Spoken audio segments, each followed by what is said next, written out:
Assalamualaikum warahmatullahi wabarakatuh. Semangat bagi pelajar Indonesia. Pertemuan sebelumnya kita sudah membahas tentang hierarki organisasi kehidupan makhluk hidup. Pada pertemuan kali ini kita akan membahas lebih dalam, yaitu mengenai apa itu sel tumbuhan dan apa itu sel hewan. Sehingga tujuan pembelajaran pada hari ini adalah siswa atau peserta didik dapat mendefinisikan apa itu organel sel. Kemudian siswa atau peserta didik dapat mendeskripsikan organel-organel yang ada di dalam sel. Dan yang ketiga, peserta didik dapat membedakan struktur sel tumbuhan dan sel hewan. Pernahkah kalian mencoba menyentuh dan menekan permukaan tubuh kita? Tampak elastis, bukan? Bagaimana yang terjadi jika kalian menyentuh dan menekan permukaan tubuh tumbuhan? Misalnya batang kalian tekan, bagaimana rasanya? Terasa keras. Lalu, apa yang menyebabkan sel tumbuhan berbeda dengan sel hewan? Mau tahu alasannya? Mari kita cari tahu. Anak-anak, tadi di awal kita sudah membahas tentang permukaan tubuh tumbuhan. Ketika kita menyentuh, tubuh tumbuhan terasa keras dan kaku, berbeda dengan kita, fleksibel dan elastis. Mengapa hal itu terjadi? Karena struktur sel tumbuhan berbeda dengan struktur sel hewan. Berikut struktur sel tumbuhan. Jika kita lihat, di dalam sel tumbuhan ternyata tidak kosong, melainkan terdapat benda-benda kecil yang mengapung di dalamnya. Benda-benda kecil ini ternyata memiliki fungsi-fungsi tertentu yang mendukung kerja atau fungsi dari sel tersebut. Benda-benda kecil inilah yang dinamakan organel sel. Lalu, nama organel sel apa saja yang ada di dalam sel? Kita mulai dari yang pertama. Organel sel yang pertama kita kenalkan adalah inti sel. Inti sel bertugas untuk mengatur seluruh aktivitas kegiatan sel tersebut. Kemudian kita akan mengenal organel sel yang dinamakan retikulum endoplasma atau disingkat RE. RE ada yang RE kasar dan ada RE halus. Perbedaannya adalah jika RE kasar terdapat butiran-butiran yang dinamakan organel sel ribosom. Oleh sebab itu, RE dan ribosom memiliki fungsi sebagai penyusunan protein. Lalu organel sel berikutnya adalah badan Golgi. Badan Golgi adalah organel sel yang menghasilkan organel sel yang lain dinamakan lisosom. Fungsi lisosom ini adalah sebagai perombak organel-organel sel yang sudah tua dan rusak, atau menghancurkan benda asing yang masuk ke dalam sel tersebut. Baiklah, kita sudah mengenal organel sel yang lain. Mari kita kenal organel sel yang berikutnya adalah mitokondria. Mitokondria adalah organel sel yang berfungsi sebagai penyimpan energi atau sebagai respirasi sel. Karena dengan respirasi sel ini akan menghasilkan energi yang akan digunakan oleh sel tersebut. Organel sel yang berikutnya adalah plastida. Plastida pada tumbuhan itu menghasilkan kloroplas. Kita tahu bahwa kloroplas menghasilkan klorofil yang akan digunakan pada proses fotosintesis. Organel sel yang lain tampak di sel tumbuhan paling besar adalah vakuola. Vakuola di sini terlihat seperti mendesak inti sel, sehingga vakuola pada tumbuhan tampak lebih besar. Fungsi dari vakuola adalah sebagai tempat penyimpanan cadangan makanan atau tempat-tempat yang lain jika sel tumbuhan itu memerlukannya. Organel sel yang lain adalah membran plasma. Membran plasma ini adalah suatu selaput yang berfungsi untuk menseleksi benda asing yang masuk atau benda yang akan dikeluarkan oleh sel tersebut. Jika benda asing itu tidak dibutuhkan, maka membran sel akan membuat tameng sehingga benda sel itu tidak bisa masuk ke dalam sel tersebut. Dan organel sel yang terakhir adalah dinding sel. Dinding sel ini membuat sel tampak sifatnya tetap atau kaku, sehingga tumbuhan memiliki sifat keras pada permukaannya.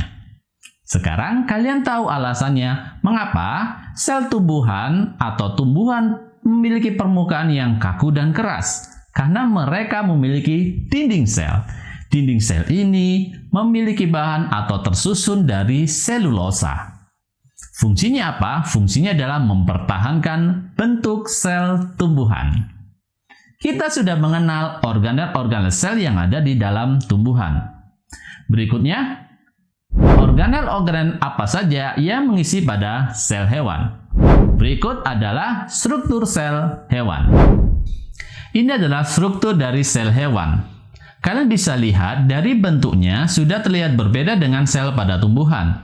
Sel pada tumbuhan terlihat kaku atau berbentuk kotak, sedangkan pada sel hewan tidak kaku atau berbentuk fleksibel, bisa bulat, bisa lonjong. Kemudian organel-organel sel yang pada hewan, kalian nanti akan bisa membedakannya, manakah yang dimiliki tumbuhan, manakah yang tidak dimiliki hewan. Berikut adalah organel-organel sel pada hewan.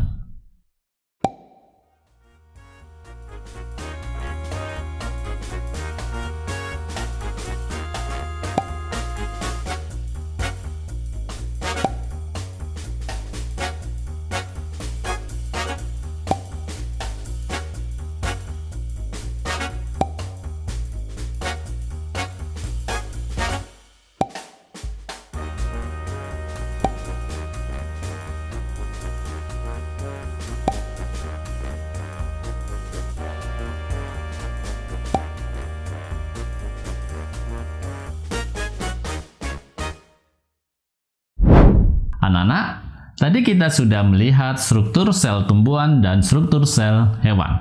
Bagaimana? Apakah berbeda? Oke, simpan dulu jawaban kalian. Sekarang kita akan mencoba membedakan struktur sel tumbuhan dan struktur sel hewan. Mari kita isi tabel yang ada di samping saya ini. Jika dilihat dari struktur sel tumbuhan dan sel hewan, maka sekarang kita bisa membedakan dan akan kita isikan di tabel berikut ini.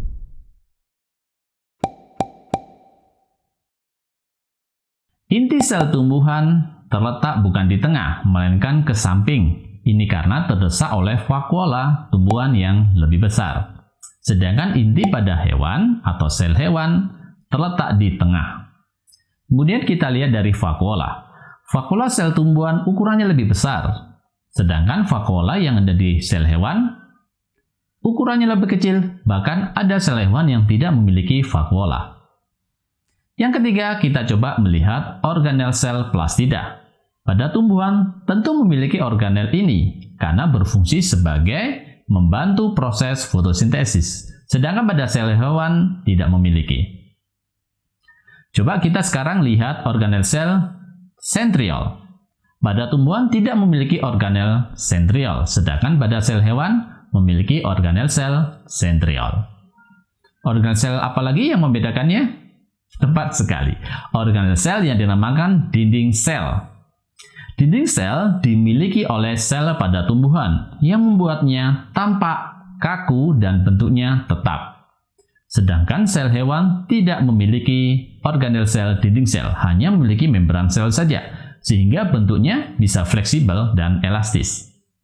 Demikian perbedaan sel tumbuhan dan sel hewan, dan kita sudah berhasil membedakannya.